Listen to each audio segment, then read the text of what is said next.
The first thing Nancy does in this case is meet Paul Johnson. He's drop-dead handsome and oozes confidence. He's the kind of guy who introduces himself by saying things like, "Hey, gorgeous stranger, what are you going to wear to our date tonight?" Nancy is so flattered to get his attention. Now, if I try to move like that in real life, I think it would go something like this. "What are you going to wear?" "Wear?"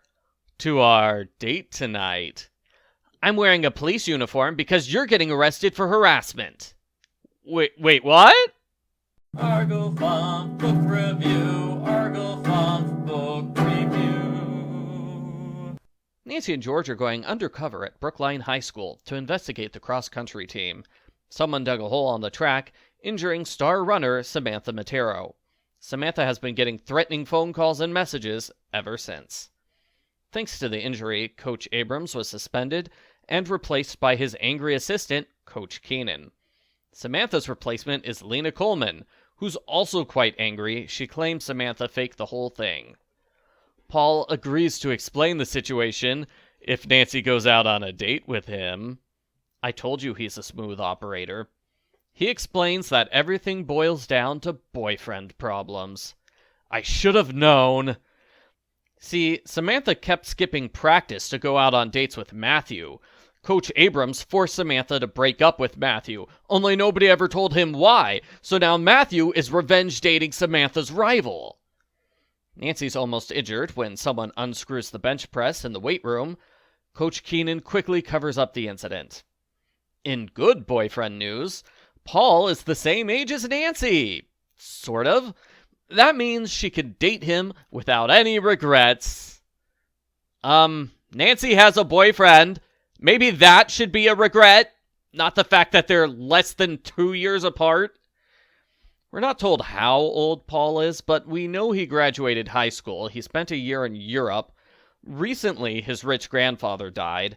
The will states Paul gets $100,000 of stock if he goes to college in Beaverton. So Paul has been forced to go back to high school for a semester in order to take the 2 specialty classes that Beaverton requires. It's rough. Coach Keenan yells at Paul for skipping too many classes. Seriously?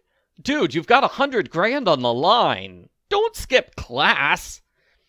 Also, it's a generic history class. It's not a specialty class. I don't understand that part. Samantha gets another threatening note, and Nancy goes on her date with Paul. He kisses her goodbye, and she feels warm all over when she kisses him back. The next day, Paul takes her aside for more kisses, and he invites her to a party. Nancy's locker gets stuck. When she pulls on it, the entire row of lockers falls down. Again, Coach Keenan is quick to cover up the incident. She threatens to have Nancy suspended from school if she tells anyone what happened. George is suspicious of Paul. She points out that he's been at the scene of every incident. Nancy says, "No, Paul can't be guilty. He's too good looking. When has a hot guy ever been guilty in this series?" All the time?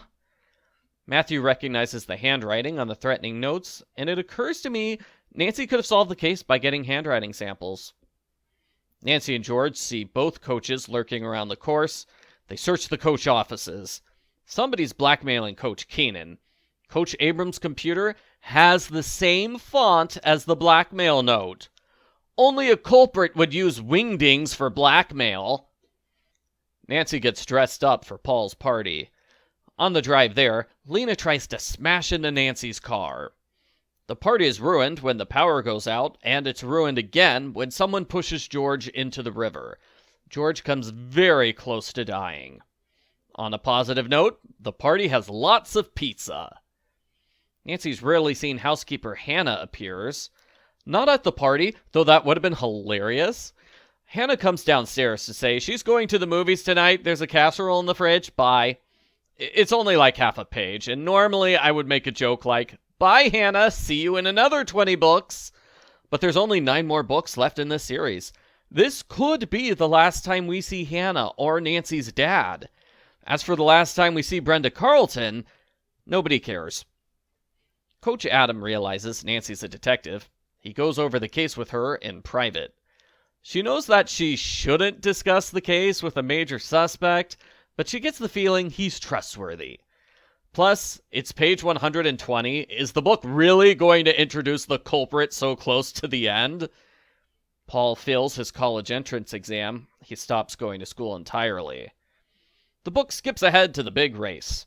Lena resorts to direct cheating when she pushes George off the track. It seems that Lena's the culprit responsible for the minor sabotage. I'm pretty sure trying to kill George multiple times is not minor sabotage. Plot twist, Lena can't be the main culprit because the culprit runs a wire across the path. Lena trips and has a bad head injury. Nancy realizes the real culprits are Paul and Coach Keenan. Keenan hired Paul to cause the first original accident. That way she could get a promotion to head coach. Ever since then, Paul has been blackmailing her to get himself into Beaverton. That's why he hasn't been trying at school. No need to pass the test for real when you're blackmailing the test grader. The end. Post-book follow-up.